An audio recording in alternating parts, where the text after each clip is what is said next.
me ask about the prospects of this plan actually getting through Congress. We heard from the Speaker of the House, John Boehner, today, who said we've done this at least 4 times where there's been some new government program to help homeowners who have trouble with their mortgages.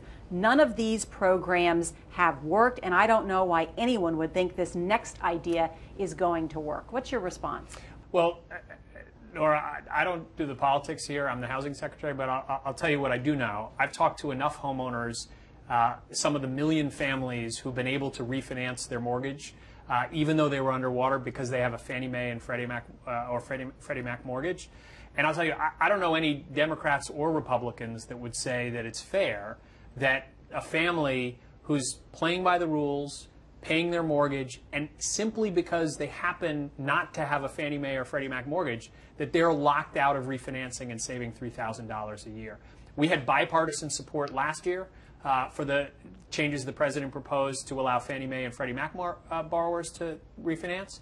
I would expect we'd see the same kind of bipartisan support for letting every homeowner who's playing by the rules refinance. But in order to help these additional homeowners, you need at least $5 billion, and you want to put a levy on big banks, and congressional Republicans say that's dead on arrival. So how are you going to help these homeowners if Congress has already said there's no deal here?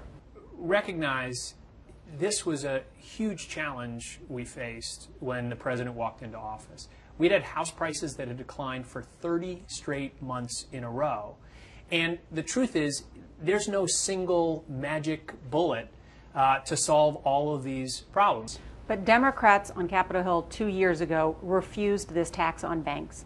Republicans now will refuse this tax on banks.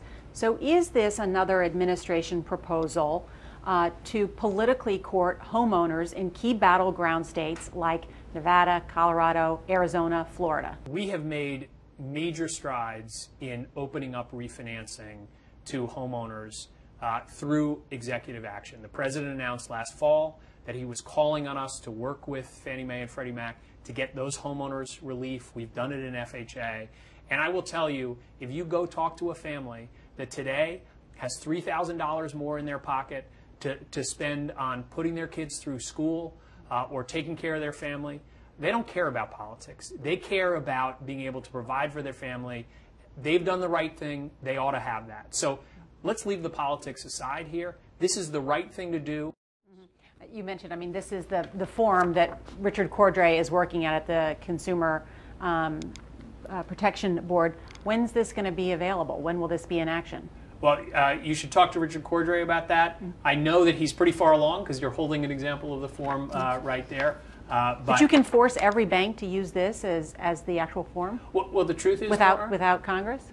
Before the Consumer Financial Protection Bureau, we had many different agencies that were responsible for setting these rules. And that's one of the reasons why you see many different forms that are too long and too complicated.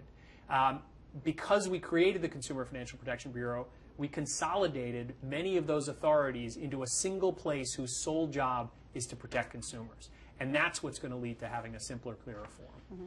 And then I just have this something I asked you about in the briefing, which is I think is sort of a fundamental difference in what is the two parties' philosophy about how to deal with the housing market. I know you don't want to get involved in politics, but I wonder if you could just address that, because one party believes that you should let the housing market run its course and hit bottom. The Democratic Party believes that there should be major government intervention. Why shouldn't the housing market just run its course, hit bottom, and sort of clean out the underbrush, as some have suggested?